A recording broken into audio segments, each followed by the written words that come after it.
I'm Bart Jolly, and welcome to this week of Seasider News.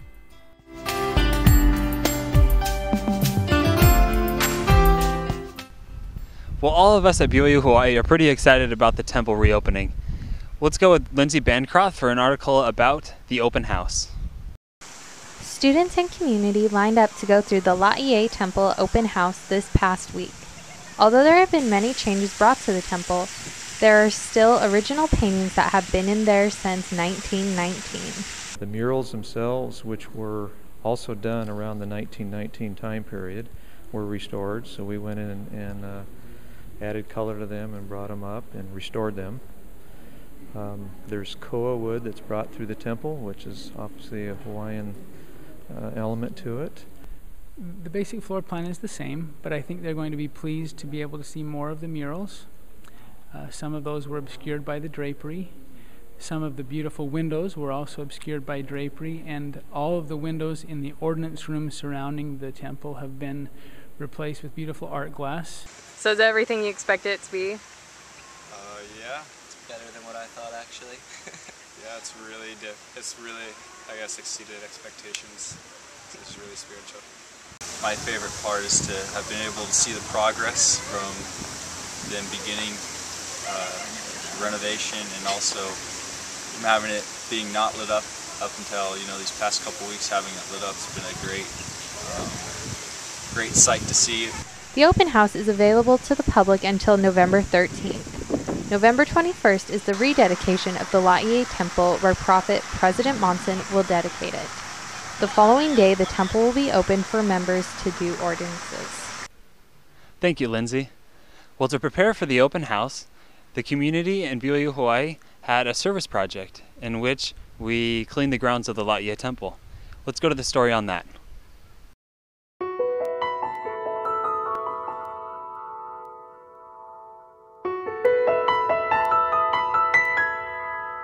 On Saturday, October 16th, students and community members met to prepare the grounds of the Laie Temple for its upcoming open house and rededication. We are now doing temple service project, help cleaning the field and weeds and take out of the dried grass. I think this is a wonderful opportunity to help make temple more beautiful. And it's really a big blessing to have a temple near our school. So we can come to the temple as often as we want. It's a great blessing. Yeah. We are doing a temple service project, and right now we are planting these plants in this garden here. I love the temple grounds. I think they're beautiful. I love the whole symmetry of the whole landscape, kind of. And I love going to the temple. I used to go to this temple a few years ago before it closed down. I miss it. Just came here to pick weeds this morning. I love the temple just because of the blessings it brings to our families and our friends, and the knowledge that we can receive inside of it. There's no other place like it, the peace that you can feel inside the temple. What we're doing in the temple is just planting ferns for the grounds. My favorite thing about the temple is the peace I feel when I can associate with the Spirit and just be built up and nourished for the rest of the week. So this morning we come here to clean the temple. So pulling up the dead grass right now. It's the house of love. I feel here is closer to Heavenly Father. Now let's go to Keith with our sports update. It's time for Sports Update. In soccer, the Seasiders took on Notre Dame de Namur.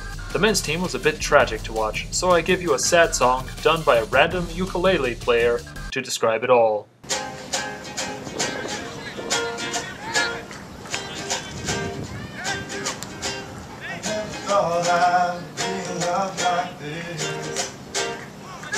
Got me thinking about my life, my house, and my kids. Every morning, look at me.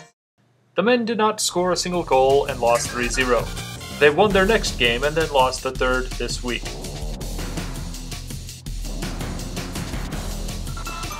On the women's side, it was a much more competitive. Okay, so Abby was dribbling down the left side of the field and she crossed it over and I hit it, but it somehow went past me and Nicole was on this side and she was going to shoot it but chested it in and didn't get the shot off, and the ball was right in front of me, right in front of an open goal with one defender, and so I just found the corner of the net. The Seasider ladies won 5 points to 1, and then went on to win their next 2 games this week. Very likely, BYU Hawaii will get to host the NCAA 2 Women's Regional Conference in Waipio.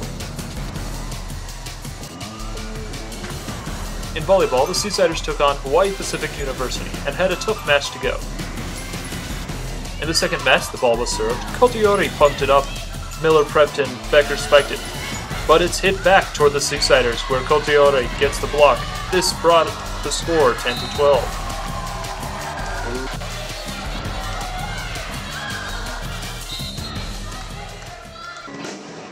In the end, the Seasiders won the first game 25-18, lost the second game 20-25. The third game was a brutal loss at 16-25, but the fourth game was a win at 25-22. The tiebreaker was a loss at 10-15.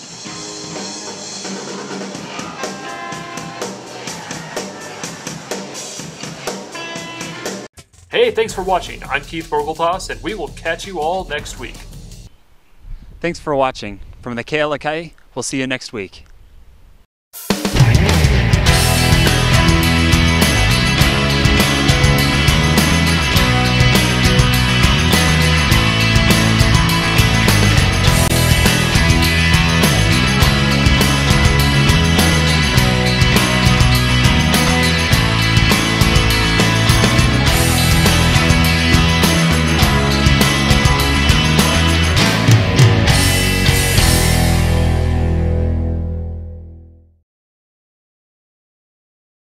BYU Hawaii has recently created a Facebook page to help you Seasider fans follow the success of all of our sports teams.